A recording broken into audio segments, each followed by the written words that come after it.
Hola, ¿qué tal? Ese ya quedó para siempre. Hola, ¿qué tal? Claro, porque ¿Qué tal? ¿Cómo les va? Bienvenidas, bienvenidos a los nuevos y a los de siempre, gracias. Tengo el regalo de Navidad de Paola. Regalo Hoy estamos aquí, sí, el 6 de febrero. A veces voy con delay, pero llego. Se lo quería dar aquí al público. A mí le regaló un librito. Me dijo que era algo creado. Que era algo original, o sea, algo especial. Ay, vamos. Ay, de tu hermana. Es que le hizo la hermana. Yo no lo hice, yo nunca dije que lo había hecho yo. Dije que era algo individualizado. Es algo que mandamos a hacer. Espere. Sería interesante que lo pudiera sacar. Ay, amiga, me encanta, Nada de las supernenas, la chica superpoderosa, amén y amén. Ay, me encanta. Mire, para colgar así. Esto, por si no lo saben, esto lo hace la hermana de Flor. Vamos a hablar de filosofía, tranquilos, esto no es solamente como publicitaria. Esto lo hace la hermana de Flor, que es un proyecto que se llama Micaela Franco Yorokobu. Cerámica individualizada o personalizada. Y una carta hermosa. Que bueno, ya después te la leeré. Después Es muy yo la leeré, profunda, es muy profunda. Leí solo el primer párrafo, es muy profunda. Y ahora dale sin miedo hasta que se rompa el suelo. Ay. Idioma latinoamericano, reggaetón, para todo el mundo. Y ahora sí, bienvenidas. Vamos a hablar de... Gracias, amiga. Monstruos.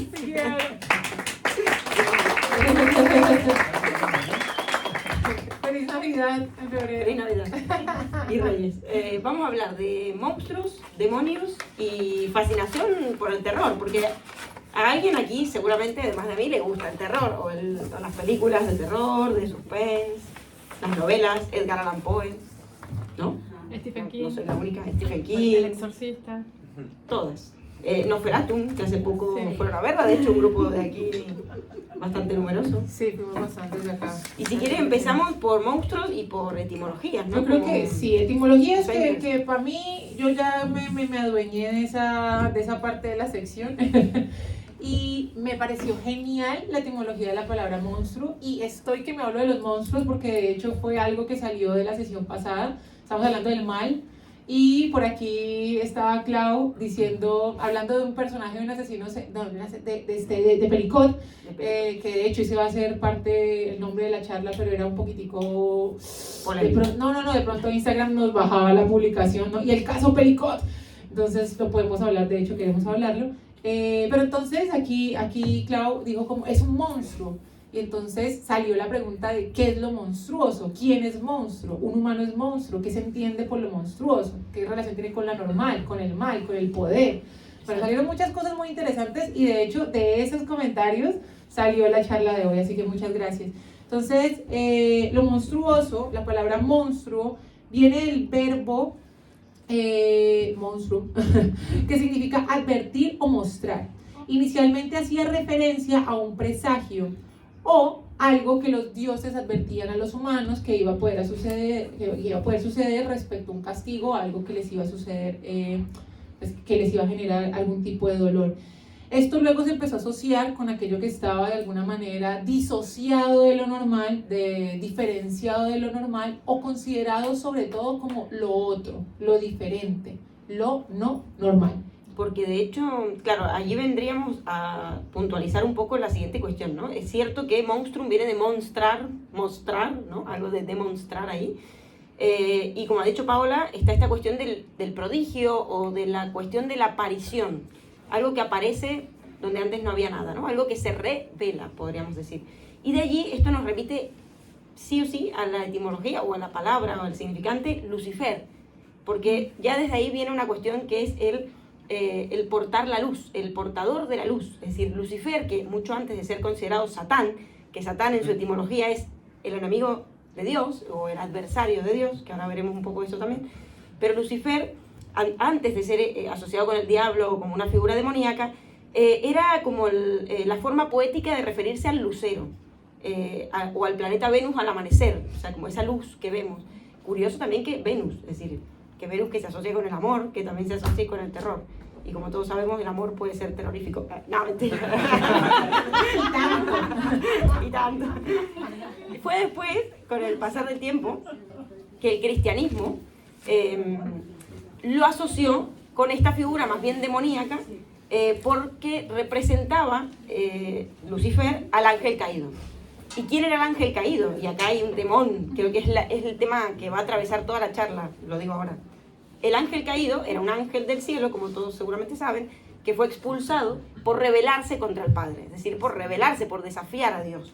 Y aquí yo creo que vamos a tener constantemente la cuestión del monstruo y de lo terrorífico. Y en la rebelación contra lo normativo, contra la idea de padre, contra la idea de poder.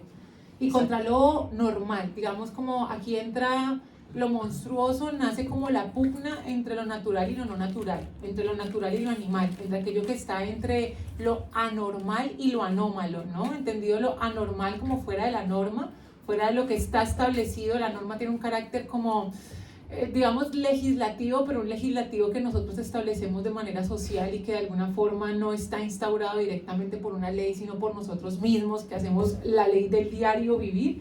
Y lo anómalo como aquello extraño, como aquello desviado. De hecho, Paul Preciado tiene un libro que sacó hace no mucho, que de hecho es una crítica rotunda y terrible, no nos hemos presentado, al psicoanálisis. Paréntesis, somos Paola Fernández, filósofa y doctoranda en educación, y Flor Blanco, psicoanalista. Yo soy psicoanalista y Paul Preciado, filósofo de Bilbao. Paul B, pongámosle el B porque es importante. De Beatriz, Ajá. un filósofo trans aquí de España que vive en París, da clases en la Salpêtrière.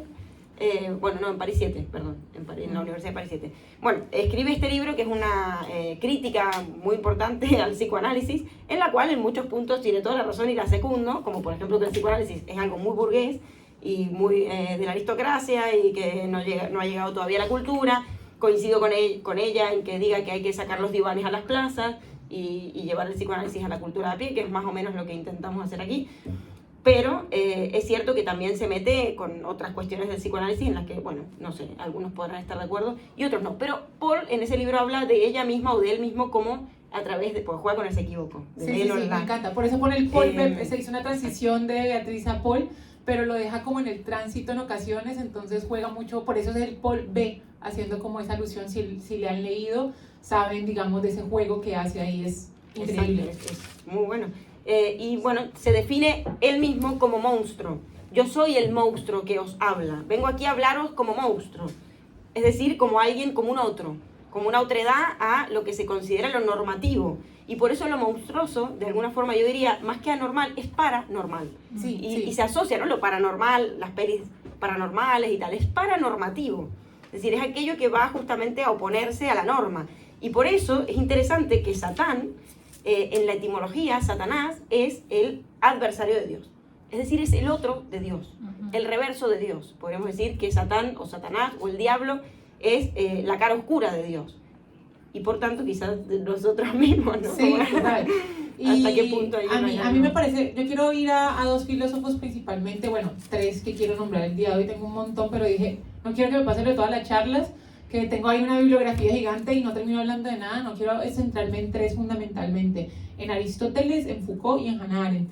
Empiezo con Aristóteles. Aristóteles tiene un libro que no se nombra tanto como en filosofía porque llama más la atención dentro de otros ámbitos, que es sobre la biología, se llama exactamente Física y de la Generazione Animalium, y hace las definiciones como tanto de la delimitación de la biología como de los fenómenos físicos, digamos que fundamentaron un poco la biología contemporánea, pero ya hace un montón de tiempo. Pero una de las cosas interesantes es que habla de lo monstruoso, y habla de lo monstruoso como una desviación de la normalidad, pero no relacionado con la normalidad como la tenemos dentro de lo social, empezamos directamente a ello, sino dentro de la normalidad natural. Es decir, los monstruos, de hecho, como cita, los monstruos son errores de la naturaleza en la consecución de su fin. Entonces, Aristóteles pensaba que todas las cosas naturales y humanas también tienden a una finalidad, es decir, tienen un propósito, es decir, tienen un telos, una teleología. Telos significa fin, logía viene de estudio. Si quieren utilizar una palabra rimbombante en una conversación, digo, quiero llegar al telos de esta conversación y digo, Ojo en Argentina, que telo es un sitio donde la gente va a follar. Sí, pero ahí también está llegando al fin. Quiero llegar al telo. y hay unos que llegan a un fin, otros no llegan al fin, pero la idea es llegar a un fin. Me parece muy apropiado ese lugar. Es muy apropiado. Ahora, lugar. Nunca había imaginado que venía de ahí la palabra. Es thinking. La finalidad. Argentinos siempre, sí, claro, tienen a Messi, estas cosas. Bueno, entonces, había la cuestión acá, es que el telos de todo lo existente es algo. Todos tendemos a un fin. Por ejemplo, los seres humanos, dice Aristóteles, que somos animales racionales. Esta es una definición bastante arcaica del humano, pero animales racionales, animales sociales, y tendemos por naturaleza a la felicidad. O sea, nuestro fin último es ser felices. Y la naturaleza misma también tiene un fin, que es su misma perfección, su misma estructura. ¿Qué sería lo monstruoso? Aquello que, como decía, como citaba, son errores de la naturaleza en la consecución de su fin. Y puede haber dos tipos de monstruosidad. Aquellos que no cumplen con el fin perseguido por el agente, ya voy a explicar eso, y aquellos que son contradictorios a la mayoría en la naturaleza. Me explico con lo primero, y esto es espantoso, por Dios bendito, pero leamos a Aristóteles en su contexto histórico. Todos los agentes, o sea, todos los entes creadores, crean otras cosas que parecen o tratan de ser semejantes a sí mismas. Un ejemplo que utiliza es hombres y mujeres se unen para generar un engendrado, ¿sí? Un engendrito. Y ese engendrito, pues, tiene que parecerse a ellos, ¿no? Igual, no sé, el perrito y la perrita, el vaquito y el toro. Dice Aristóteles que los hombres quieren parir hombres porque sería la figura más perfecta. Qué terrible lo que está diciendo, pero también tiene que parir mujeres porque tiene que haber una consecución de la especie. Pero también, no queda de otra, pero también puede llegar a parir monstruos. ¿Qué sería un monstruo en este caso? Sería una persona con algún tipo de deformidad, que han existido desde siempre, con algún tipo de déficit cognitivo, que no se adecua a la consecución de su fin ¿qué? Humano. Y lo califica como una cosa que ni siquiera es humana, sino otro tipo de especie, precisamente porque no es consecuente a la naturaleza. Fuerte ahí. Es de los primeros en hablar de lo monstruoso. Y lo otro sería que suelen ser contrario a la mayoría, y aquí viene relacionado un poco con lo más contemporáneo y la noción de lo normativo, y es que es poco común que se dé. Bueno, y si vemos, es verdad, o sea, una persona que tenga algún tipo de malformación física, terrible palabra usada, pero no encuentro en este momento otra, pues no es tan común con una persona que no lo tenga. Entonces, digamos, esta primera idea de lo anómalo, pero relacionado con lo monstruoso, era aquello que era lo otro, lo no relacionado con aquello que es común y lo que no es consecuente con un fin. Esto es de un carácter biologicista primario y feo y espantoso. Bueno, me recordaba un poco a esta cuestión de la finalidad, ¿no? De buscar la felicidad del hombre, ¿no? Tan platónica. Bueno, que justamente en eso se han inspirado dos de los monstruos más grandes de la historia, ¿no? Tenemos el Fausto con Mefistófeles. Me encanta. El doctor Fausto, que, bueno, este señor que es justamente ambicioso, ¿no? De saber, queriendo ir más allá de los límites de la razón, termina vendiéndole el alma al diablo para acceder justamente a ese conocimiento y que se le sea revelado algo del orden de un misterio al que no podemos llegar. Y luego, fíjense que Frankenstein va a tener un contexto un poco similar, o una base un poco similar, en el sentido que no sé si se acuerdan, yo he leído más Frankenstein que el Fausto todavía, tengo pendiente, de hecho mi hermano se llama Fausto porque esa novela está presente en la familia de terror. Me encanta porque tu hermano va a estudiar filosofía, o sea, es muy al lugar. Da muy al lugar. Pero bueno, Frankenstein sí que es verdad que era este científico, el señor Frankenstein, que tratando de justamente buscar el misterio último de la vida y la muerte, termina creando un monstruo, ¿no? Que es Frankenstein. Pero fíjense hasta el nombre, ¿no? Qué curioso, que en realidad lo terrorífico surge de haber revelado ese misterio que fue crear vida, rejuntando, digamos, restos de humanos, termina creando a esta criatura que cuando la ve, se espanta y dice, ostras, ¿qué he hecho? ¿No? A mí me encanta porque, y ahí te robo algo que más bien te lo pongo ahí para que lo empieces a hablar, lo ominoso en Freud, ¿no? Que hablaba Freud que lo ominoso es aquello familiar que se hace extraño. Y precisamente con Frankenstein sucede eso, ¿no? Pues que es como algo familiar, precisamente retazos de humano, que los humanos se nos hacen familiares, pero que se nos hace extraño precisamente porque, como en ese umbral de la rareza, que en ese umbral de la, se me olvidó el nombre, por favor, si alguien me lo recuerda, cuando los robots se parecen más o menos a lo humano, pero no del todo. ¿El umbral de qué? El Uncanny Valley. El valle inquietante. El valle inquietante, exactamente. El valle inquietante, que es esa sensación que uno tiene cuando te encuentras con robots que son muy bien hechos y que son muy parecidos a lo humano, pero que le ves la mirada perdida o no le ves precisamente eso humano y entonces genera como esa sensación de malestar. Más que cuando te encuentras con un robotcito chiquito, cuadradito, los típicos así como angustia. Generas angustia como de lo raro. Y esto está recién familiar empezando. Que es extraño. Eso está recién empezando. En cualquier momento vendrán robots aquí a las tertulias. Es decir, los robots serán parte probablemente de nuestro día a día y no sabremos distinguir quizá quién es humano, quién es robot. Esto puede pasar, pero para la próxima tertulia. No, bueno, pero sí, lo ominoso, ¿no? Esta cuestión de... A ver, yo creo que habría que diferenciar entre terrorífico o terror y suspense o miedo, ¿no? O la cuestión de lo siniestro. Claro, pero en algún punto están en conexión. ¿Qué es lo que dice Freud que va a generar terror o bueno, esta cuestión del sentimiento de lo siniestro? Encontrarnos con algo del orden de lo reprimido en el contexto actual, ¿no? Pero de una manera controlada. Por eso ahí está el placer en lo terrorífico. Es decir, no es lo mismo encontrarnos con algo realmente amenazante, que sea un león aquí en la calle Ferlandina que nos persigue y vamos a correr, ¿no? Que encontrarnos con algo que realmente nos seduce a través de ese terror que nos genera o de ese miedo que es capaz de suscitar, como pueden ser en el caso de las películas o de algunos libros y alguna cuestión.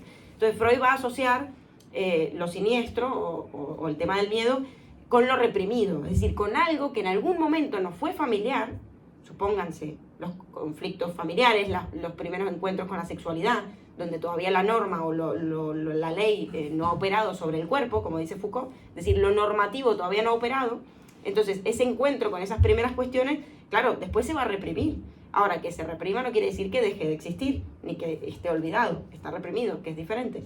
Entonces, en estas cuestiones de las películas, de hecho, si nos ponemos a analizar los monstruos, los fantasmas, o muchas películas, la que queráis, seguramente encontremos algo de un conflicto subjetivo de cualquiera de nosotros allí implícito, ¿no? Pero a la vez velado.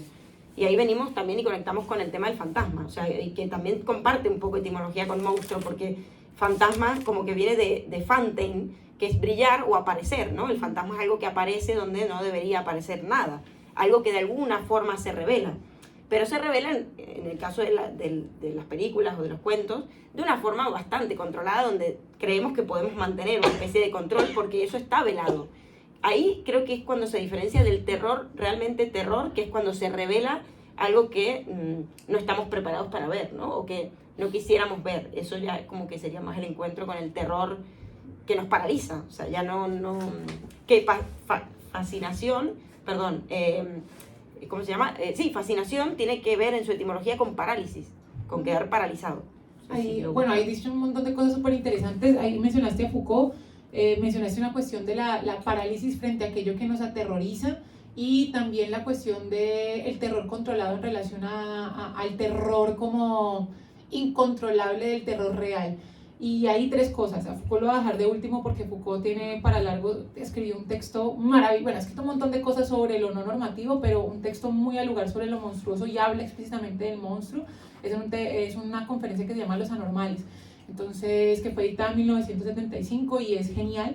Y pues quiero hablar de ella. Pero primero, a lo segundo, frente a lo que nos deja paralizados, Immanuel Kant, filósofo bastante conocido, tiene un texto que se llama Consideraciones sobre lo bello y lo sublime, y en ese texto habla de algo bastante interesante, y es que él, bueno, primero hay que hablar un poquitico de lo bello para entender lo de lo sublime. Él nos pone en el problema contemporáneo del arte de quitarle lo bello al objeto, sino ponerlo en la percepción del sujeto, y ahí nos puso considerar que mierda de artista era obra de arte y que un sanitario al revés, la fuente de Duchamp también lo era. De ahí para adelante hay un Jackson Pollock tirando pintura como pendejo y bueno, cosas que vemos, ¿sí? Pero entonces él dijo que todo aquello que nos genera algún tipo de impacto como sensorial, precisamente la palabra estética viene de estética, que viene de lo sensible, aquello que de alguna manera te impacta y no tiene ningún tipo de interés, no tiene ningún tipo de concepto, puede provocarte el juicio de gusto que determina lo bello. Pero entonces él se dio cuenta que había otra cosa que no placía igual, o sea, que no te impactaba sensorialmente igual que la belleza, y lo llamó lo sublime. Y lo sublime, a diferencia de lo bello, más que estar plácido, ¿sí? Como generar este placer sosegado, inquieta, ¿sí? Inquieta, aterroriza, pero llama. Y hace bastantes distinciones en este, es un texto bien interesante, súper sugerido, consideraciones sobre lo bello y lo sublime.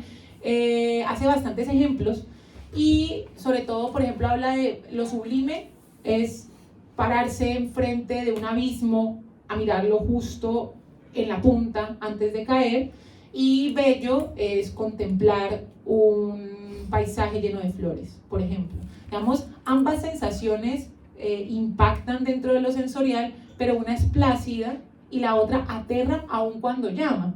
Entonces, de hecho, hace un juego también con el enamoramiento, de en qué momento pasa de bello a sublime. De bello está cuando place y en sublime está cuando aterra al verse desprovisto de herramientas ante el otro, cuando uno está como desnudo ante el otro.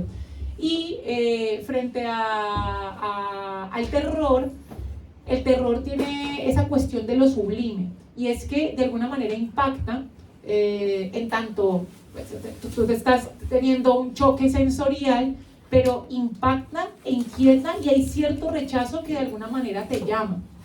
Y hablando de eso, hay una filósofa genial, también feminista, pero en este caso particular habla de otra cosa, que se llama Julia Kristeva, que hablando de un texto que se llama Los poderes de la perversión, escrito en 1980, habla de lo abyecto. Y lo abyecto es como aquella relación entre lo humano y lo inhumano que nos parece abyecto, no sé si pues, saben qué significa la palabra, no es como lo despreciable, lo más vil, lo más desdeñable, pero es esta relación como entre lo humano y lo inhumano que nos hace que nos llame la atención precisamente el gore, lo terrorífico y demás. Y por un ejemplo particular, por ejemplo con los zombies, que con los zombies hay una pérdida de la identidad del sujeto, o sea, como que hay una cosa que era humana y perdió su carácter humano, pero no se está convirtiendo en un animal, sino que es una cosa distinta e indiscriminada que está como una suerte de limbo, y eso precisamente es lo que, y por eso vuelvo un poco también a lo luminoso con esa relación entre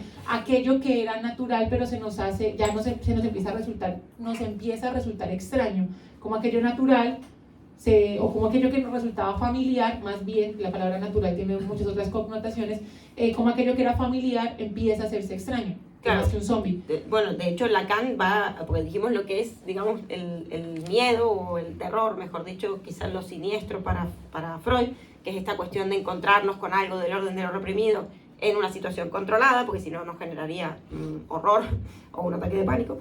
Pero Lacan lo va a ver más bien en relación a lo desconocido, ¿no? En esta cuestión de que Lacan dice, no tiene miedo de algo que lo amenace el sujeto, es decir, es lo que decía, no es el león que nos persigue, sino de algo cuya característica es que remite a lo desconocido de aquello que se ha manifestado. Es esta cuestión de algo desconocido que se revela, ¿no? En esta cuestión. El miedo ciertamente se dibuja aquí como algo que es del orden de lo desconocido, siempre. Entonces Lacan va a ubicar el miedo o lo siniestro en torno a la búsqueda de ese objeto que siempre buscamos, pero al que nunca llegamos a atrapar. Por eso las películas de suspense, que a mí me encantan y me gustan más que el terror, me gusta mucho más el suspense, que es cuestión de generar tensión, ¿no? De controlar la tensión y de a veces bajarla y a veces subirla, pero bueno, nunca se termina de revelar, por decirlo así, ese objeto, ¿no? En la peli de terror a veces sí, o en el gore, ¿no? Esta cosa, el otro día vi La Sustancia, los órganos hacia afuera, la sangre, todo un horror, ¿no? A eso no me gusta, no le veo nada interesante, o sea, ni siquiera artístico. La peli no está mal, que en otra ocasión la podemos hablar, Pero esa cuestión de ese exceso de visibilizar algo, no le encuentro nada de interesante. Creo que lo interesante es cuando hay algo que se mantiene en el orden del enigma, pero a la vez te hacen creer de alguna manera que eso se va a revelar. Y ahí es cuando una historia nos atrapa, cuando nos hace creer que eso que no sabemos se va a terminar revelando de alguna manera. Entonces Lacan va a ubicar esto, el miedo y la fascinación por el miedo también, en esta cuestión de que el sujeto siempre está buscando ese objeto al cual él llama objeto A, que es un objeto perdido para siempre, un objeto perdido desde el principio, que sería justamente lo que busca Frankenstein y lo que busca el Fausto.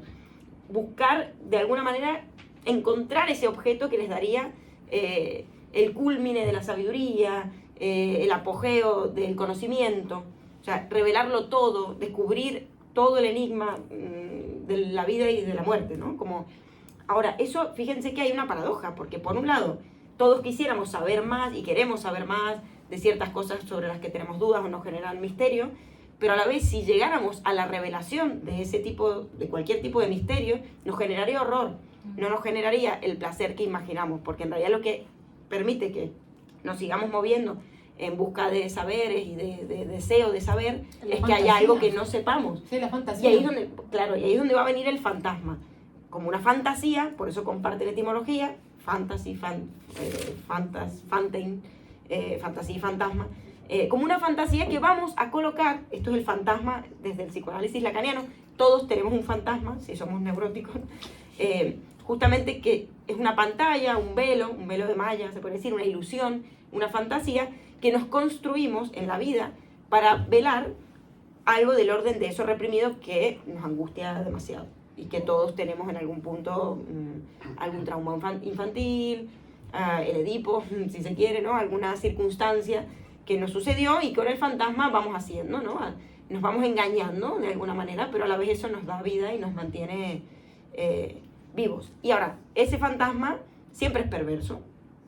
Todos, aunque no lo sepan, seguramente tienen alguna fantasía de carácter sexual, quizá, esto ya es muy freudiano, pero bueno, que quizás no la harían, pero la tienen. No sé si os ha pasado, les suena conocido lo que digo, pero ese tipo de fantasías que uno dice, sí, esto me llama la atención o podría hacerlo, pero me mantengo y no lo hago, ¿no? Porque ahí es donde el neurótico se detiene, ante la angustia. El perverso la actuaría, esa fantasía, ¿no? Normalmente, como el fantasma, bueno, mejor dicho el fantasma no, la perversión oscila entre 5 grandes relaciones de objetos, podríamos decir, que todos las conocen. Voyeurismo, el que mira, exhibicionismo, el que es mirado, sadismo, el que ejecuta la acción de pegar o de generar dolor, el masoquismo y el fetichismo, que es el paradigma de la perversión. O sea, ¿por qué? ¿Qué tienen en común estas 5, digamos, entidades clínicas? Tienen en común que en las 5 hay una relación de objeto. No hay 2 sujetos, en ninguna. En el voyeurismo hay un sujeto que mira a otro que está objetizado. En el exhibicionismo lo mismo. Yo me monstro como objeto de la mirada del otro. En el sadismo lo mismo. Se busca justamente la división radical del otro, donde el otro ya no es sujeto, sino un objeto del cual yo hago uso, usufructo, se podría decir. Y el fetichismo por eso es el paradigma, porque es realmente una relación con un objeto literal. El zapato, esto lo hemos hablado en otras charlas, ¿no? El botón, lo que sea. Y volviendo un poquitico también vuelvo un poquito al monstruo, precisamente porque hablaste de aquello de lo que se muestra, pero volviendo al monstruo como paradigmático, quería hablar dije que iba a hablar de 3 autores fundamentalmente. Aristóteles nos dejó en un mal lugar. Aristóteles, he dicho muchas cosas buenas hasta el momento de él, pero esto que hablé hoy fue bastante terrible, pero pues bueno.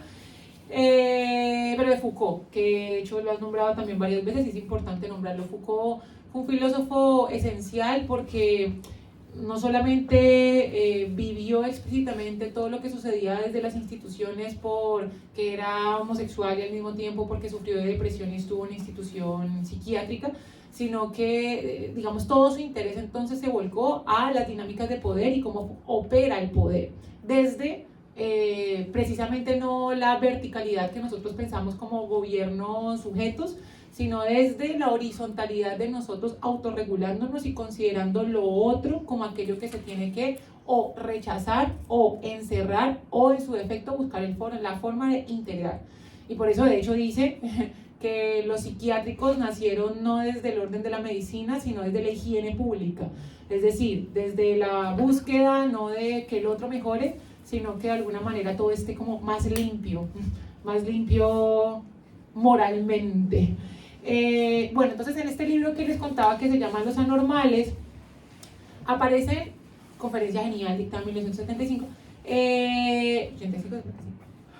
75, sí. Aparecen 3 tipos de anormales. Están los monstruos, los incorregibles y los ononanistas, que son, pues, serían los que se masturban en exceso, o sea, todo lo que tiene que ver con las perturbaciones y perversiones sexuales.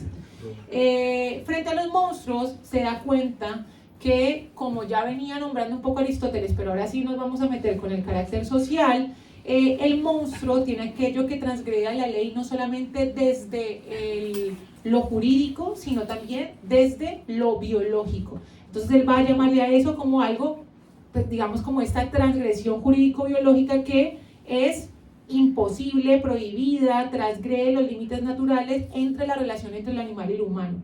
¿Por qué va a ser aquí, digamos, interesante este punto? Porque es el punto de derrumbe de la ley y lo natural. Y aquí es donde van a aparecer parte de los que nombraste justamente, y también pues los pedófilos, los pederastas, todos aquellos que, digamos, retan este orden natural, que no solamente es natural, sino también legislativo. Y esto es problemático porque va a haber una hibridez entre una desviación y como una desviación de naturaleza, pero también una desviación jurídica. Y los va a poner en ese limbo de, por ejemplo, cómo se condenan, ¿sí? O sea, cómo se condena a una persona perversa. Y eso voy a otra cosa y quiero conectarlo aquí directamente, porque no lo quiero pasar por alto, y quiero nombrar a Arendt. Hannah Arendt tiene un texto, Hannah Arendt, una filósofa alemana, judía, que vivió toda la Alemania nazi, la expulsaron, no, le tocó salir corriendo primero a Francia, y ahí la Gestapo casi la cogió y salió más bien huyendo y terminó en Estados Unidos. Y ella la llevaron a unos juicios donde iban a condenar a un personaje, Adolf Eichmann, que era uno de los altos cargos del Partido Nacional Socialista, y pues era uno de los que los tomaba las decisiones de cuántas personas meter en una cámara de gas. Cuando ella fue a ver estas entrevistas, estos juicios, ella solamente iba, no como filósofa, sino que iba realmente como periodista, y ella se imaginó que se iba a encontrar precisamente a un monstruo, ¿sí? Que se iba a encontrar una persona terrible, de hecho, hasta piensa que se iba a encontrar una persona, o sea, desagradable en sí misma, y se encontró con una persona mediocremente normal, ¿sí? Se encontró con una persona que tenía su familia, sus hijos, y que lo único que estaba diciendo era, yo estaba siguiendo órdenes. Y ahí habla de algo que hablé la pasada sesión, por eso tampoco le voy a hacer tanto hincapié, que es el mal banal, que es un mal que más allá del mal radical es un mal sin conciencia. Ahora, ¿qué diagnostica aquí también Hannah Arendt? No hace tan explícito la noción de monstruo, pero uno lo puede leer también entre líneas, y es que esta cuestión de poner al malvado, al perverso, como un monstruo, de alguna manera le quita la humanidad, y en ese orden de ideas también le quita la responsabilidad al sujeto de lo que está cometiendo. Entonces, cuando pone a ese monstruo, a esa persona que genera un mal, que puede ser un mal banal de seguir órdenes, como un Eichmann que mató a un chingonal de gente, pues simplemente porque le decían, diga cuántos matar y ya, él decía, estaba siguiendo órdenes, así como iba a comprar pan, podía matar a 1000 judíos.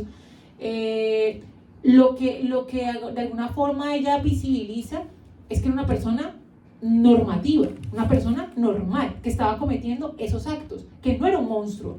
Y que de alguna forma, exactamente, era un burócrata, era una persona simplemente que estaba siguiendo órdenes. Y en ese orden de ideas, y de hecho así nació un poco la discusión la pasada sesión, cuando nosotros llamamos monstruo a una persona que ha cometido unos delitos graves, asesinos seriales, a un Pericot, por ejemplo, lo que hacemos de alguna forma es quitarle ese carácter humano, precisamente porque pensamos que el humano no puede llegar a convertirse en eso. y de alguna manera nos estamos despojando de responsabilidad como humanidad de aquello que podemos hacer, y es matar, asesinar y violar sistemáticamente a nuestra esposa mientras la drogamos para que no sea consciente. Ya, y es lo que hablamos también el otro día, y de ahí efectivamente salió el tema de la charla, de que a veces decir que el monstruo fue Hitler o decir que el monstruo fue, yo qué sé, X personas que han representado también, o Trump hoy en día, o yo qué sé, Bolsonaro o Milei. Bueno, yo creo que a la vez también permite a muchos librarse de su responsabilidad, a la vez de pensar y sentir como estas personas, ¿no? Es decir, como Hitler pensó mucha gente en esa época, y por eso el pueblo alemán durante muchos años se mostró muy avergonzado de lo que habían vivido, porque bueno, evidentemente se apoyó a este señor, es decir, no fue que se lo sacó de la galera, ni que lo vino a hacer de la nada, ¿no? En Argentina hoy también pasa, no comparo para nada, ha salido así, pero no comparo a Milei con Hitler, porque creo que no es tampoco comparable, pero sí que es verdad que está esta cuestión de este odio ahí generalizado, pero que mucha gente piensa como él, es decir, no es Milei el problema es que muchas personas están pensando desde ese lugar, desde esa cuestión, desde ese odio, hacia un enemigo supuesto, ¿no? Que piensa diferente, sea la casta, sea quien sea, ¿no? Entonces creo que hay un problema también aquí, que creo que hay algo muy monstruoso, y es la falta de responsabilidad subjetiva ante el monstruo que nos habita, ¿no? Y justamente el fantasma lacaniano, el fantasma en psicoanálisis, va a ser justamente ese telón, ese velo, esa cortina, que nos vamos a poner adelante de ese monstruito que todos podemos llegar a ser, porque la sexualidad o la relación con la sexualidad de entrada es perversa, porque la ley, como dice Foucault, viene a operar mucho tiempo después, es decir, con el tiempo se va a incorporar esa ley, ¿no? No es algo que venga dado o que sea nato, es decir, es normal que un niño experimente con los familiares, que haya una especie de lo que se llama sexualidad polimorfa. No hay una orientación sexual, un objeto sexual, eso todo se adquiere después conforme a la cultura que nos va a amansar y a adoctrinar y a hacer pasar la sexualidad por lo que se supone que es lo normativo. Y de ahí vienen todas las cuestiones del género y el movimiento LGTBI hoy en día y tal, ¿no? Que hasta algún punto, hace no tanto, se consideró monstruoso en algún punto los trans, los travestis, los homosexuales incluso, por ser diferentes a la norma. Y acá es donde creo que está la cuestión interesante. Siempre la perversión tiene que ver con esa transgresión de la ley. Ahora, esto lo vemos desde los niños, yo trabajo con niños y lo observo mucho, hay un goce siempre en burlar la ley, es decir, el mismo niño juega a que se burla del policía y lo engaña y pasa de él, pero después inmediatamente se angustia y él mismo es el policía que viene a poner orden al caos que él mismo ha generado. Eso lo vemos en niños todo el tiempo. Y creo que es algo que pasa con los adultos después también, es decir, que lo hacemos nosotros también constantemente. Desafiar la ley, a ver si hago esto, no sé qué, y voy un poquito más allá, y lo hago, y después me viene la angustia, y yo mismo soy el que se limita, y aparece el super yo moral, el policía moral que todos tenemos dentro, a poner un poco de orden en esta cuestión. Entonces ahí veo como esta cuestión ambivalente en torno a la ley y al goce, que es que a la vez que se desafía, también se busca, ¿no? Es decir, en el momento en que se instala la ley, se instala la tentación a burlarla.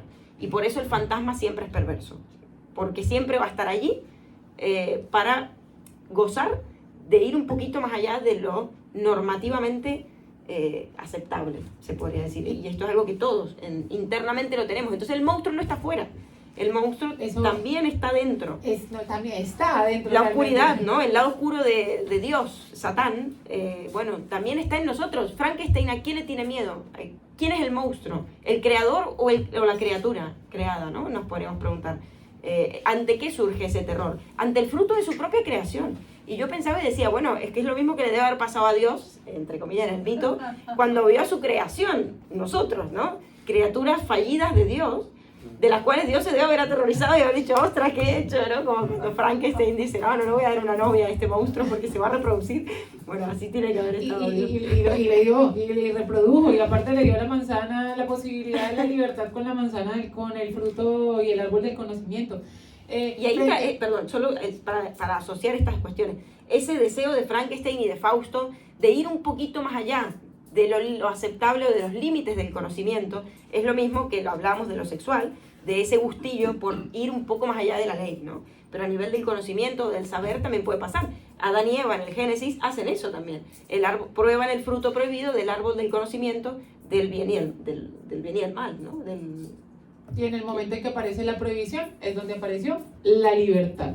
Y que cuando hablaste ahorita frente a esa mínimo parangón que hiciste Mille Hitler, que obviamente no es el lugar y esto, pero que Hitler finalmente representó el deseo de muchos, eso es precisamente como operan los regímenes totalitarios. Y aquí tengo una estudiante con la que estamos viendo justamente los orígenes del totalitarismo. Estamos justamente, después de pasar por la sección de antisemitismo, imperialismo, estamos en este momento con el totalitarismo. Y precisamente los regímenes totalitarios funcionan con el enemigo común, el otro, el monstruo no nos habita, sino que habita en lo externo y hacia eso debemos dirigirnos. La propaganda, evidentemente, un líder carismático y algo muy importante que es como la atomización de los individuos y es como la individualización de cada individuo, es decir, que cada individuo esté tan solo, así esté en medio de toda la gente, para que sea muy fácilmente influenciable y termine creyendo fielmente una ideología que opera diferente a regímenes autocráticos. O sea, esto es súper diferente a una dictadura, porque la gente, todos sus habitantes terminan comiéndose el cuento. O sea, no lo hacen por temor o por terror del gobernante, lo hacen por terror y por temor de lo otro, del monstruo que habita afuera. Llámese judíos, llámese inmigrantes, llámese como se llame. Y en ese orden de ideas, y en un momento hablaste de la diferencia como del terror en las películas, porque es un terror controlado y el terror real al cual no queremos llegar, y cuando de alguna manera llegamos a dilucidar y supera la fantasía, ya no lo queremos y nos aterra, es precisamente por eso.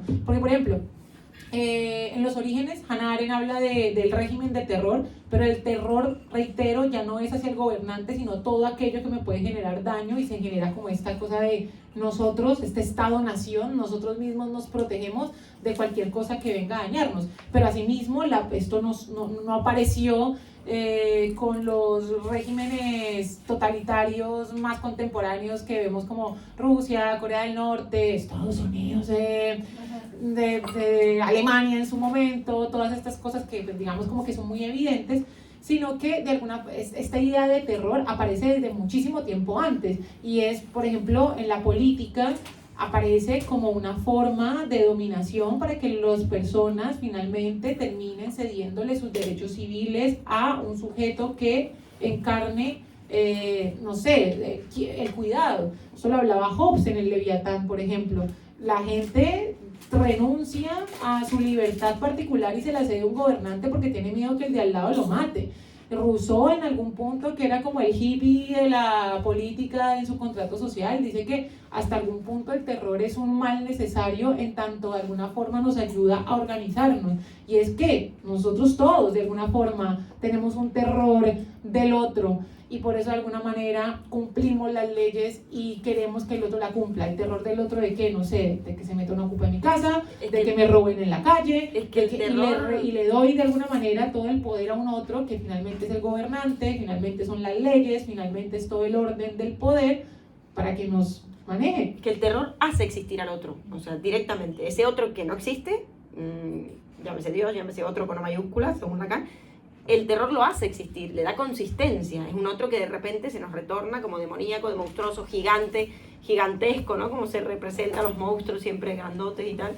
Como el Leviatán. Y en eso, claro, Foucault esto lo trabaja en Vigilar y Castigar. Sí, ya cerramos, es lo último, al menos yo sigo aquí. Vigilar y Castigar, cuando dice, cuando hay una pandemia, establecimiento panóptico. Es decir, siempre que hay pandemia, terror en la población, miedo e inseguridad, el poder cobra de repente una consistencia mucho mayor, porque la gente, lo que dice Pau, cede su libertad con tal de obtener algo de seguridad y justamente se subleva voluntariamente, digamos, ante un otro que le proteja, ¿no? Es como el niño cuando tiene miedo y llama al papá en la noche. Es lo mismo, todos podemos ser ese niño siendo grandes que vuelven a llamar al padre Estado, si se quiere, o al padre, el jefe, yo qué sé, cualquier representante del padre, para que le dé protección, garantía, seguridad de que hay alguien que lo está cuidando y que lo ve y vela por él. Y en esto hoy tenemos que tener mucho cuidado, porque yo creo que a partir del 2001, con el acontecimiento y el hito histórico de las Torres Gemelas, comenzó lo que yo llamo la fiesta del terror. Claro. El terrorismo, el ismo del terror, es decir, toda una aparatología, digamos, que se iba a utilizar y que se está utilizando para generar temor y terror en la población, que el terror, como dijimos, genera parálisis, esta cuestión de quedar paralizado, un poco fascinado también ante, bueno, la amenaza, pero también la figura de un otro que nos va a venir a rescatar, ¿no? Es como, ay, miren, qué peligro que hay, entonces crean que el Estado los va a cuidar, tranquilos, ya lo hará por ustedes, ¿no? Entonces todos decimos, sí, ok. Y bueno, es una manera de dominar bastante peligrosa que creo que vamos a tener que tener muy en cuenta, porque si hoy abrimos los medios de comunicación, los periódicos y tal, lo que hay siempre es miedo, ¿no? Los miedos de comunicación, que llamamos. Completamente. Y yo, retomando lo primero, que este tema de lo monstruoso me apasiona sobremanera, y que quedó mucha tela por cortar. También quería hablar un poco de vigilar y castigar y irme un poquitico más con otras cosas también, pero bueno, o sea, somos orombos, llevamos 45 minutos hablando, Dios mío. Frente a lo monstruoso, digamos, como entender que si bien está relacionado con aquello que rompe y desintegra un poco el carácter normativo, con aquello anormal, con aquello fuera de lo esperado de la naturaleza o aquello que no tiende hacia un fin o hacia un orden, creo que hay que ser muy cuidadosos al nombrar monstruos a humanos de mierda, porque precisamente le quita ese carácter humano, porque lo pone dentro del campo de lo no natural, lo pone dentro del campo de la animalidad, y esa animalidad de alguna manera despoja de la responsabilidad. Entonces a mí me parece muy, la otra vez una chica que viene aquí a Cronopios, Vero, dijo que en una entrevista a una hija de Pelicot, de este señor, le preguntaron como qué se siente que tu padre sea un monstruo, y ella dijo, no es un monstruo, es un violador. Y esa diferencia es fundamental, entendiendo que la monstruosidad nos pone dentro del campo de la animalidad y le quita ese carácter y le despoja de la responsabilidad a lo humano de hacerse cargo precisamente de su oscuridad, precisamente. Sí, la perversión es siempre eso que siempre tratamos de ocultar, pero que está de alguna manera allí velado, si se quiere, ¿no? Y bueno, lo dejamos para la discusión ahorita con ustedes, así que queremos escucharlos. Muchas gracias. Al debate.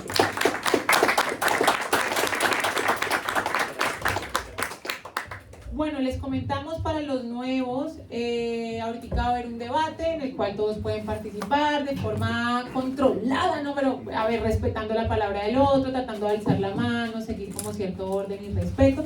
Y también les queremos decir que tenemos un podcast que se llama Arrabaleras Parlantes con V de Raval, por si no vienen nos pueden escuchar en Spotify y YouTube, y subimos las charlas que tenemos. Entonces, en ese orden de ideas, si interviene, pues su voz aparecerá en este episodio que se subirá de nuestro podcast que escuchan nuestras mamás. ¿Quién quiere empezar a participar? Por acá. No, que yo también lo escuché. Ah, también. Entonces, no, yo no. Lo escucho mucho. Gracias, María Hermosa. Pues igual escucha si quieres cosas mamás comentar y Bueno, ¿quién quiere empezar? A mí me resonó un montón como algo que todo el tiempo estaba pensando y como no se estaba diciendo, como algo de la importancia de lo religioso en todo esto, ¿no? Como algo de que no solo contextualizar como los momentos políticos de cada filósofo, de cada psicólogo, como psicólogo y tal, como también pensar en qué contexto religioso se estaba, porque digo, lo normal y lo anormal también es un poco hablar de lo que está bien y lo que está mal. Entonces, lo que está mal normalmente, según lo religioso, también, digo, la religión juega con un miedo ahí constante de lo que está mal que vas a hacer o lo que está mal ser. Y como, no sé, de repente también pensaba como, bueno, en esto de lo religioso, la religión también pone como un miedo. Digo, todos tenemos todavía un chip de me voy a ir al infierno. Existe el infierno, tengo miedo, si hago algo mal, va a aparecer lo terrorífico en mi vida, ¿no? Como la noción del pecado, ¿no? Exacto. He pecado el día hay final. algo de lo religioso que siempre para mí está bordeando esto de lo Yo creo monstruoso y el miedo. Perdón. Sí, No, sí, total, sí. gracias. Como como siento que no tenemos que olvidarnos nunca como de esa parte. Si bien lo político y lo... como también hay algo ahí todavía latente en nuestras conductas, ¿no? Como de ese miedo. Sí, porque importante, gracias que lo trajiste por decirlo, porque es cierto que no lo nombramos de esta manera, son discursos, es decir, tuvimos un discurso, las grandes cosmovisiones, ¿no? Por las que hemos atravesado en la humanidad, la mítica, luego la religiosa, ahora, después la científica, ahora la técnica, y cada una ha tenido su estatuto de lo que es considerado bueno y malo, y hay que pensarlo bajo ese prisma, ¿no? Como un poco, pero siempre en torno al discurso que nos atraviesa o por el cual estamos atravesados, mejor dicho, que es una cadena temporal significante, y que todavía nos constituye. A veces creemos que ya no creemos en Dios y que ya estamos, ya yo no soy cristiano, tío, no sabes qué tan cristiano eres. Quizás sos más cristiano que el padre que da misa en la iglesia los domingos. Sí, total.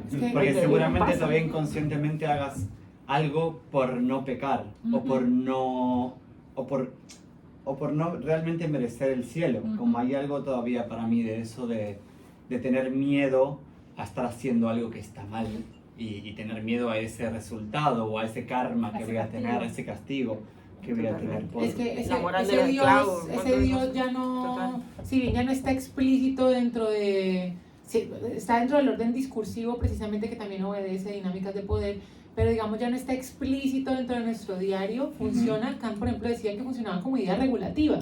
Exista o no Dios, existe uno en el lenguaje, así que existe, pero más allá de eso, existe como una idea regulativa.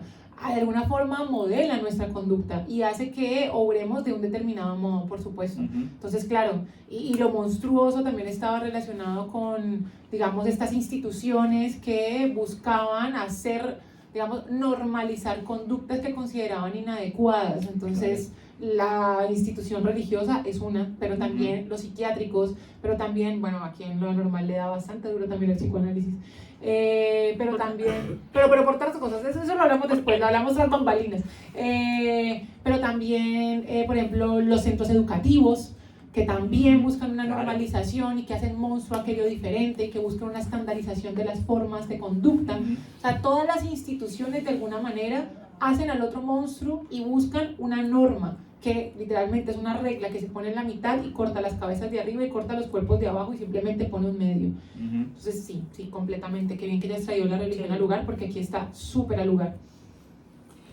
Gerard, Luciana y ahora Alex. Bueno, yo tengo varios puntos que quería compartir. Si alguien quiere tirar del hilo perfecto, y si no, los dejamos para la reflexión. Hablabais de algo familiar que se vuelve extraño, y me has recordado que en ocasiones, a nivel de parejas, ¿no? Depende cómo se acabe una relación. Si se acaba de golpe, una persona que ha sido familiar ha sido la sensación de casa, de refugio, que de repente, si se corta en seco, se vuelve una persona extraña. Pues aquí tendría como una relación, ¿no? Si hay una evolución perfecta, pero si hay un corte, de repente es como otra persona distinta que fue familiar y ahora es extraño, ¿no? Entonces me ha recordado un poco a lo que comentabais. Completamente. Luego otro punto, ¿alguien lee Brandon Sanderson? Yo, Sí. venga. Vale, el Andris. Vale, intentaré no hacer spoiler, ¿vale? Pero hablando de monstruos, hay una ciudad que se llama El Andris. Alrededor hay varias ciudades, y en el Antris, eso lo dicen al principio del libro, viven personas que desde fuera las ven como distintas, porque en principio son como zombies, parecen que no están vivas, pero ellos mismos creen realmente que no están vivos, entonces asumen que no están vivos y actúan como si no estuvieran vivos y jamás podrían convertirse en alguien humano, ¿no? O vivir. No he leído todo el libro, entonces no sé qué pasa. Entonces, no estoy haciendo spoilers porque son hipótesis, ¿no? Pero los pueden llegar a usar como incluso como objeto político, ¿no? Desde fuera, cogiéndolos como objetos de odio para cambiar el pensamiento de aquellos que en principio no son monstruos, sino creando un enemigo propio para unirnos, ¿no? Y todos remamos hacia el mismo lado y de repente cambio tu forma de pensar para indicar que ese es un monstruo y todos vamos contra él. Hay dos cositas de eso que también pusieron a pensar en elementos audiovisuales. Hay un episodio de Black Mirror, no sé si son fan de Black Mirror, pero hay un episodio de Black Mirror donde ponen a varios militares con unas máscaras que hacen ver a los que son el enemigo como cucarachas o como unos bichos. Cuando se lo quitan se dan cuenta que son personas. Y bueno, lo impactante que puede llegar a ser los elementos de guerra que ponen a un otro como aquello que hay que aniquilar y simplemente hay que aniquilarlo sin saber que es un otro y son personas y están viviendo y son tan humanos como tú. Y pensaba, y esto va a ser un poco ñoño lo que voy a decir, pero en un anime que se llama Shingeki no Kyoji o Attack on Titans, o Ataque de los Titanes, que también tiene más o menos esta misma premisa, ¿no? Para no hacer spoilers, si a alguien le gustaría ver este anime, pero grosso modo es que nos cuentan durante toda la historia que hay personas metidas en unas barreras y que al otro lado hay unos titanes gigantes que se los comen porque sí cada vez que salen y nosotros no sabemos quiénes son. Y luego nos vamos a dar cuenta que son algo y que han nacido por algo. Y hay una guerra gigante, es increíble. Esto es como si a alguien le llamó la atención Game of Thrones, es como el Game of Thrones del anime. Entonces, si quieren empezar por anime, vayan por eso, pero muestra estas dinámicas políticas. Claro, y vuelve y juega la noción de lo otro, que de hecho ha aparecido en charlas por doquier. O sea, hacer de lo otro un otro, es decir, tener esta relación con lo otro no desde su otredad, no desde es un sujeto que también es sujeto tanto como yo, que tiene los mismos, que tiene valores distintos pero son tan válidos como los míos, y el respeto de la diferencia, sino lo otro como un objetivo del cual nos une para atacar o en su defecto que hay que eliminar porque si no me elimina él a mí, pues ha generado finalmente, ha sido el insumo para las grandes guerras y los grandes regímenes. No sé si total. Quería añadir 2 puntos más para la reflexión sin tirar del hilo. Una es la relación entre el desconocimiento y la muerte, que eso genera miedo por desconocimiento, porque al final, no sé si alguien, bueno, quizá algún iluminado no pueda tener esa información, pero bueno, al principio la gente normal no sabemos qué hay después de la muerte, pero como es desconocido, ya por defecto lo tememos, ¿no? Entonces, quizás Sí, como un monstruo más. nos acabas de dar la próxima Pero temporada. creo que tuvimos una charla, creo que una charla tuvimos de la muerte de las primeritas, pero fue de las primeritas, nadie de los de acá creo que pero por ahí va, la muerte. Pero no puedo creer que no hayamos nombrado la muerte en toda No, la no charla. nombramos la Y muerte, por sí. último, Gracias, la relación Gerardo. de la sombra de Jung con el monstruo, ¿no? Con el objeto de la oscuridad de quizá hay cosas ahí que nos da miedo rascar porque por prejuicio o por juicio no sean correctas, ¿no? Quizá también es otra forma de monstruosidad. Muy guay. El ello ahí dándola todo. Lu, por aquí otras 2 intervenciones y... Sí, y por yo acá. más que nada tenía una pregunta, ¿no? Hace unos años pregunté a mis amigos qué les gustaba el miedo y hice una cadena de mails con eso. Pero, ¿por qué? ¿Por qué el placer, por ejemplo, de las pelis, de los poemas, de los relatos? ¿Por qué nos da tanto placer a los que nos da placer el terror? Es una pregunta. Vale. Un neurocientífico te diría que incluso se generan los mismos neurotransmisores y los mismos químicos que cuando vivimos una experiencia tipo de placer, ¿no? Es decir, no sé, oxitocina, dopamina, adrenalina, cortisol, se generan todas esas cuestiones en el cuerpo. Ahora, yo creo que eso es efecto y no causa, ¿no? ¿Cuál es la causa? Bueno, un poco lo que veníamos diciendo, yo creo, esta cuestión de vivimos constantemente buscando algo que revelaría el apogeo, o que sería, ¿no? El apogeo de nuestra felicidad, el objeto de nuestra felicidad, sobre todo en esta época con esta tendencia a la felicidad. Bueno, en las películas de terror, de suspenso y tal, yo creo que se juega constantemente con ese engaño, esa ilusión de que eso se va a revelar, ¿no? Internamente o subjetivamente. Yo creo que hay algo de esa ilusión de creer que ese misterio va a ser por fin revelado y lo vamos a encontrar y al final no se encuentra. Por otro lado, el miedo da un objeto a la angustia. Es decir, la angustia es algo inabordable, no se puede de alguna manera localizar, ¿no? Es ilocalizable, es algo desbordado siempre y sin palabras. El miedo, por el contrario, justamente es una defensa ante la angustia porque viene a darnos un objeto en el cual encapsular la angustia. Por ejemplo, la araña en la fobia, ¿no? Le tengo miedo a la araña. Perfecto, ya puedo vivir toda mi vida perfectamente, excepto, o sea, siempre y cuando no me cruce con una araña. Es una manera, evidentemente ahí el problema no es la araña, es lo que la araña representa para ese sujeto. El avión, cualquier tipo de fobia, ¿no? Sería el mejor ejemplo. Nunca es el miedo al objeto en sí, sino que el objeto representa algo del orden de lo traumático que ha pasado para esa persona, pero se encapsula ahí y es un mecanismo defensivo. Entonces yo creo que también de alguna manera nos hace creer que tenemos control sobre lo incontrolable, la muerte, los grandes problemas existenciales del hombre, ¿no? El desamor, la angustia en general. También, exacto, eso me parece fundamental, y es que es un medio controlado, o sea, es una forma en la cual nosotros podemos encarnar como nuestro deseo, no deseo activamente, sino digamos como poner de cara nuestras pulsiones de forma controlada. Y por ejemplo, el otro día leí un artículo sobre que ha hecho como tan a Tarantino, y es precisamente el exceso de sangre, mucha sangre. Tanta sangre que es ridícula, ¿sí? O sea, un cuerpo humano no bota todo eso, no va a pasar. Ya es paródico, o sí, exacto, satírico, no sé. Exacto, pero de alguna forma precisamente vemos allí algo que sabemos que no nos va a corresponder, no nos va a tocar, no nos va a atacar tampoco. Entonces de alguna manera hay una idea también de control ahí frente Puede ser al como terror. que fuese el orgasmo de la angustia. Sí, porque también hay algo de esto que decía Me de gusta ese Freud, término. de algo de encontrarnos con eso reprimido.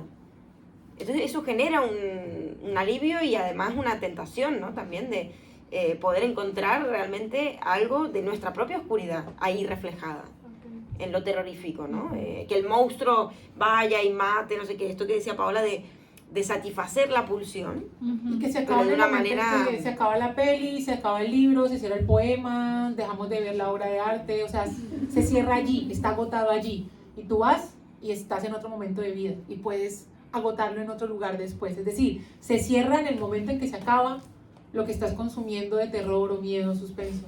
Ya.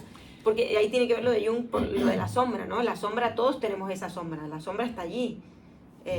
Y estas películas o los cuentos de Poe o lo que sea, nos permite de alguna manera acceder a algo de esa satisfacción pulsional que de otra manera estaría sumamente prohibida y velada.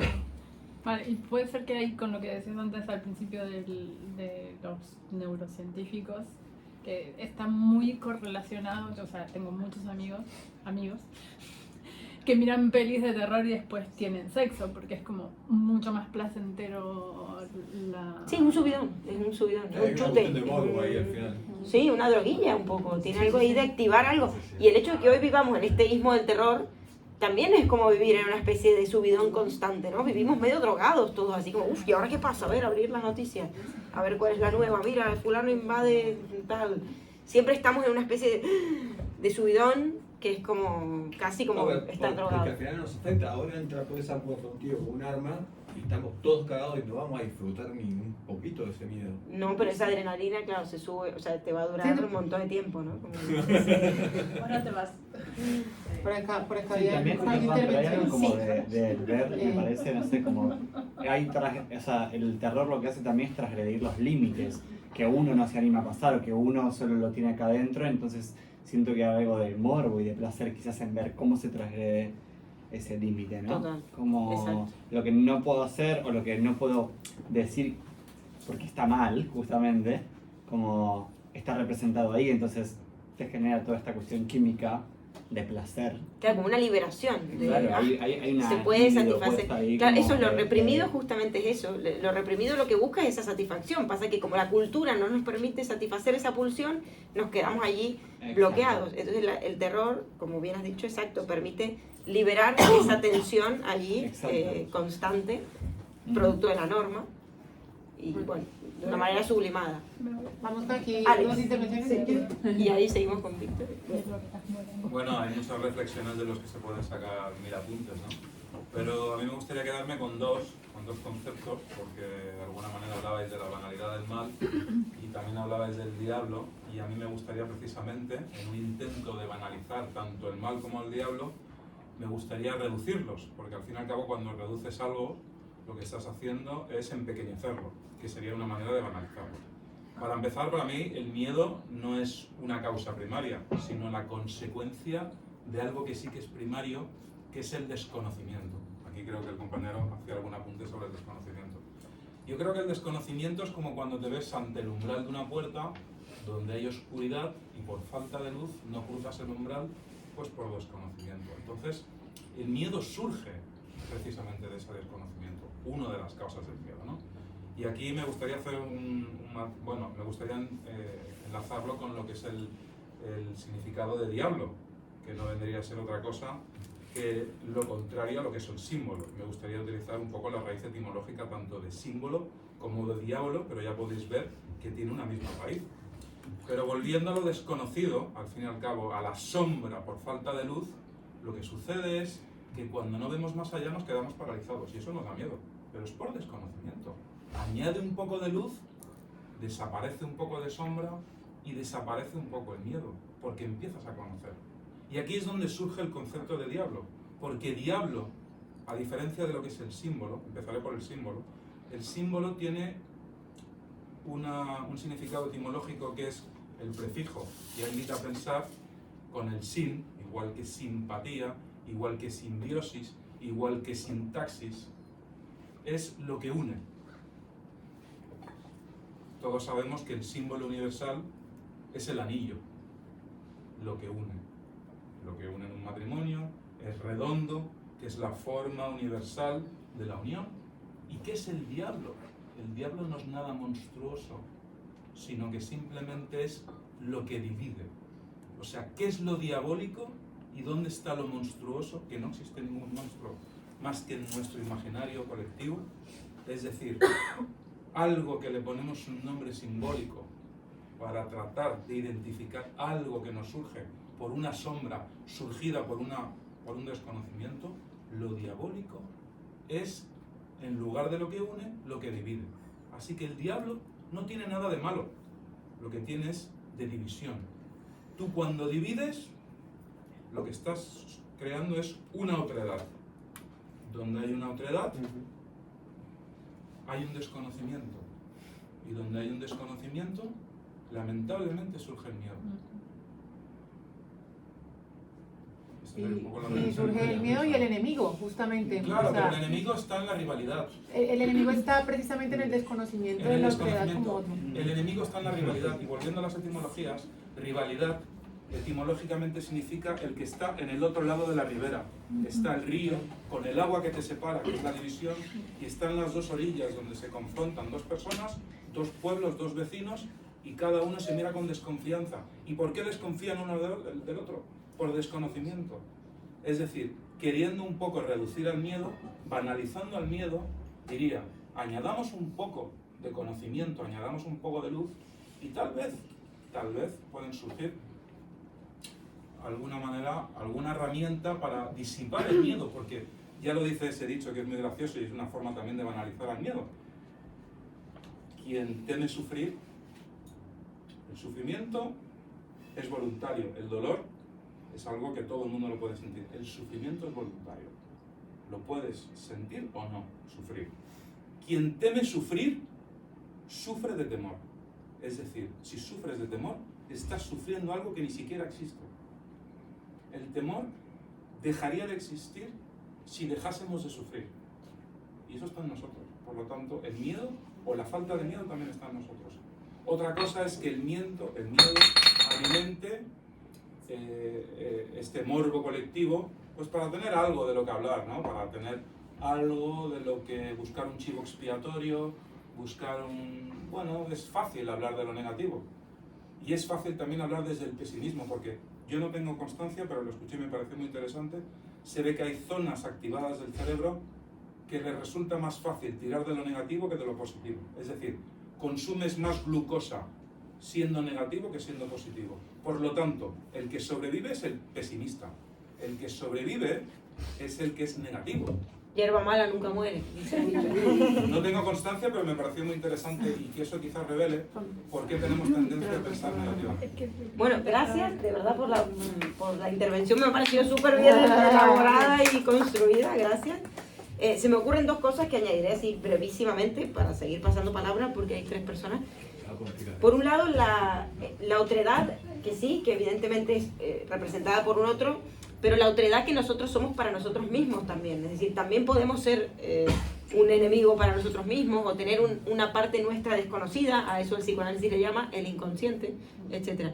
Y por otro lado, en tanto que el enemigo como otro radical, realmente otro, claro, en el otro, el semejante, como decíamos la vez pasada, el prójimo, el hermano, etcétera, radica una dualidad y una ambigüedad a la vez, que es que contra ese otro yo rivalizo, pero a la vez me identifico.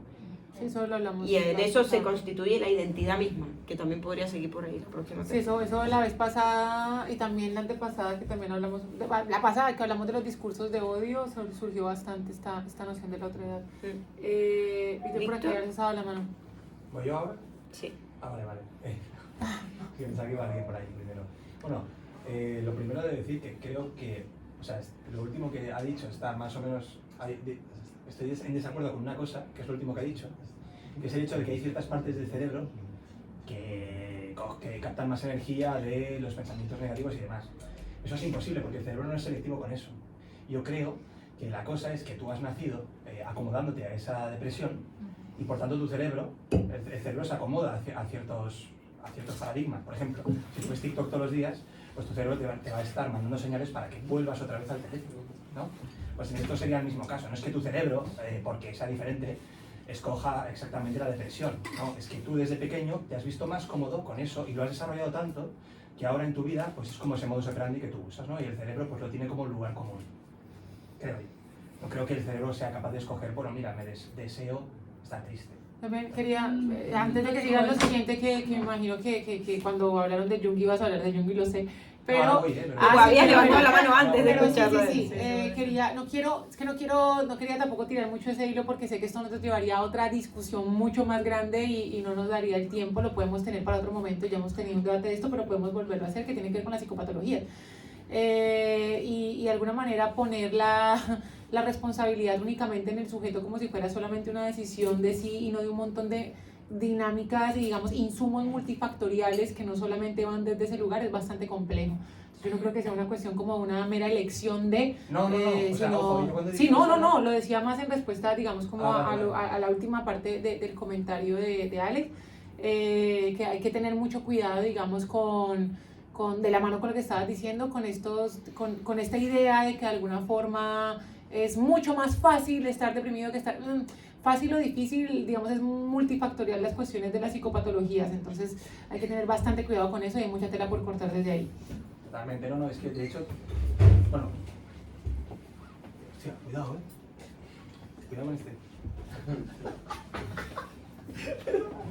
Bueno, respondiendo a lo que he dicho, que me sale solo, respondiendo a lo que antes una cosa de los arquetipos, que él ha estado a punto, creo que más o menos lo ha dicho, que nos ha hablado que el arquetipo del monstruo, digamos, lo contrario sería el arquetipo del adversario, que es una cosa que he estado pensando yo todo el rato. O sea, el monstruo realmente, como onomatopeyas. El monstruo realmente figura como el arquetipo del adversario. Hay un personaje de Marvel, que ahora no recuerdo cuál es como muy remoto, pero es un bicho que literalmente lo que hace es que te pilla y pues te hace todo lo malo que tú piensas que te van a hacer en algún momento de tu vida, ¿no? Como tu mayor miedo. Y él te quiere matar, o sea, él te quiere destrozar completamente, pero si lo sobrevives, te da algo a cambio, pero te quiere matar. Pero si llegas como a ese otro lado, ¿no? Que es lo que se decía, como si le pones esa luz que llega hacia el otro lado, pues aprendes algo o puedes ver como en el enemigo esa parte tuya que reside en él, que esto es lo que se dice con el tema de la sombra, ¿no? Como ver esa parte negativa que reflejas en el otro. Yo siempre pienso en el arquetipo del monstruo, obviamente como la otredad y como lo fácil de poner negativo, sobre todo en esta sociedad actual, que es como que es muy fácil poner, venga, yo qué sé, esto es malo y ya está, por ejemplo, típico, ¿no? Los moros, yo qué sé, lo digo aquí, es lo malo, ¿no? Pero si eres capaz de como traspasar esa frontera, recibes algo a cambio, pasa que tienes que hacer cierto sacrificio, ¿no? Por eso es el arquetipo de eso, del adversario. Hay una adversión que tienes que saltar, ya está, hasta ahí. Bueno, buenísimo que lo aportes desde Jung, porque en ese sentido sí que no lo hablamos, pero me recuerda un poco a esta idea de Satán o del Sí, adversario, no, el otro, sí, ¿no? El exactamente, enemigo, es esta cuestión del que está por fuera de la norma, claro. Sí, O sea, como que exactamente coincide, eso. digamos. Sí, ya está.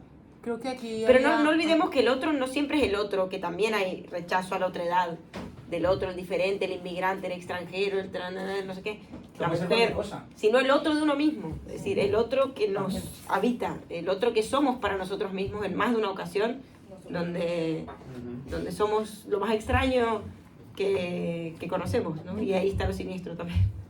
Aquí vamos Renzo, Lu y finalizamos su más. Perdón, Ay, sí, perdón. Entonces antes tú, porque ya Lu debe saber, entonces Renzo por aquí. Y cierra Lu, mira, ¿no?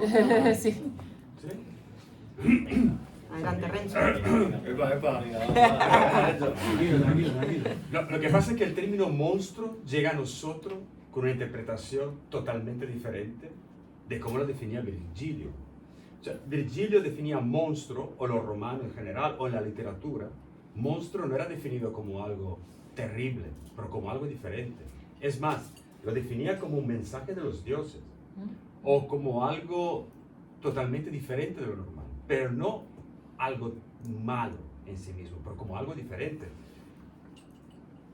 Virgilio mismo definía algunas plantas como monstruosas, pero la lees ahora y crees que es algo terrible, ¿no? Que te va a devorar. Pero no, era una planta que crecía de una manera un poco bizarra, diferente, con unas formas que él no desconocía, y entonces él lo definía como monstruoso.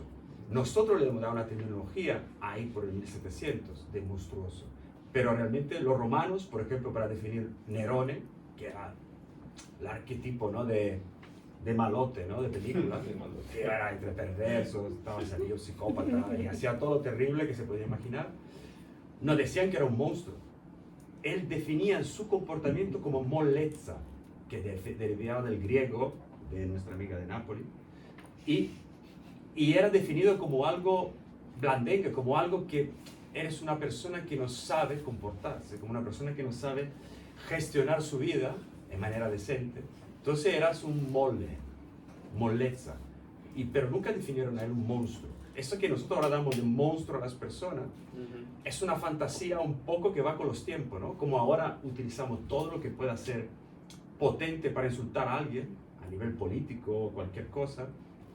Ahora va muy de moda decir ultra izquierda, ultra derecha, super facha, fachosfera, porque ya se ha acabado esa terminología. Antes le decías facha y funcionaba. Pero ya se ha machacado tanto que necesitas ponerle ultra facha, ¿no? O mega facha, porque ya. Pero el problema de todo esto es que ya se está acabando la terminología. Igual en 10 años inventaremos una palabra nueva, ¿no? O algo que sea más reforzativa, porque monstruo ya lo definimos a las películas de terror. Ya no nos llama la atención como antes.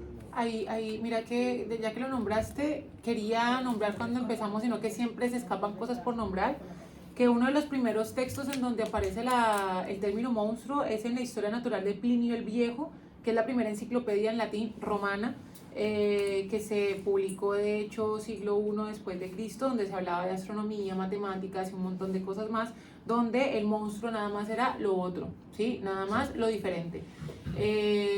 Pero claro, digamos como que el monstruo ya dentro del orden discursivo, y ya vamos, de hecho cuando empecé hablando de Aristóteles, cuando habló de monstruoso hablaba simplemente de lo que estaba fuera del orden natural, la flor que estaba mal hecha, el niño que nacía sin un brazo, todo aquello, exactamente, o sea, todo aquello que se salía del orden de lo normal, pero no entendido desde lo normativo socialmente, sino desde dentro del orden natural relacionado con lo biológico, era lo monstruoso. Ya luego adquirió un carácter político, discursivo, normativo, social, ¿sí? Que es como lo tenemos hoy en día. Pero creo que sigue teniendo un poco la etimología de lo otro. O sea, cuando pensamos en lo monstruoso como algo malo, lo pensamos en monstruoso como algo otro. Y eso es lo problemático, precisamente, que hemos alcanzado, digamos, como esa tergiversación del término, porque inicialmente, de hecho, monstruo venía de mostrar, ni siquiera de lo otro, o sea, venía de otro lugar. Pero hemos alcanzado esa tergiversación del término precisamente porque hemos relacionado lo otro con lo malo. Entonces ahí va lo interesante de cómo hemos llegado a convertir esa palabra en lo que se ha convertido. Y también algo del conocimiento, del conocer. A mí me llama mucho la atención esta cuestión del algo que se revela, algo que esto que decías de que se asociaba con un mensaje de los dioses, ¿no? Es cierto, y de hecho en la mitología griega, por ejemplo, Lucifer era el dios del fósforo, Éspero, como un dios que se representaba con una antorcha y que traía el fuego. De hecho, Frankenstein también es el moderno Prometeo, cuidado. O sea, que hay algo de la relación entre lo demoníaco, el monstruo, a Fausto que lo ilumina, con la iluminación, con el fuego, con la luz, con el deseo, quizá el deseo de saber, pero un deseo de saber más allá de lo permitido. Y vuelvo al Génesis. ¿Por qué Adán y Eva entonces, al caer en la tentación, bueno, ¿cuál era el árbol prohibido? El fruto del conocimiento. donde podrían llegar a saber más de lo permitido, ¿no? El problema de esto es que muchas veces se tiende como a... Ahora no es que quiera ser el fan de los cristianos. Yo crecí en una familia cristiana y me va bien así. Pero tampoco es que voy todos los domingos, estoy ahí todo el día hablando de Cristo. Pero la verdad es que nosotros todos, las religiones actuales, son un invento de este gran personaje, Constantino, que para mí era un hippie. Era un personaje político y un campeón. Hippie, creo que no. Bueno, no sé. ¿Y qué? Bueno, La gente se imagina que los emperadores romanos estaban todo el día con mal follados en el trono. Los tíos vivían muy bien. Estaban muy bien follados, pero... No, Constantino en sí mismo no. Ese cargo, creo que a su mujer, a sus hijos... No, Bueno, Constantino era un pensador. Constantino no. Mira, me gusta, chao. Bueno, A la hoguera. Y Constantino se dio cuenta de la movida, dijo, mira, aquí no puedo dar palo a toda la peña en el mundo conocido del Imperio Romano y voy a pillar dónde mejor puedo controlar la peña. En Constantinopla. Y entonces pilló todas las religiones. Y me llevó al imperio al otro lado.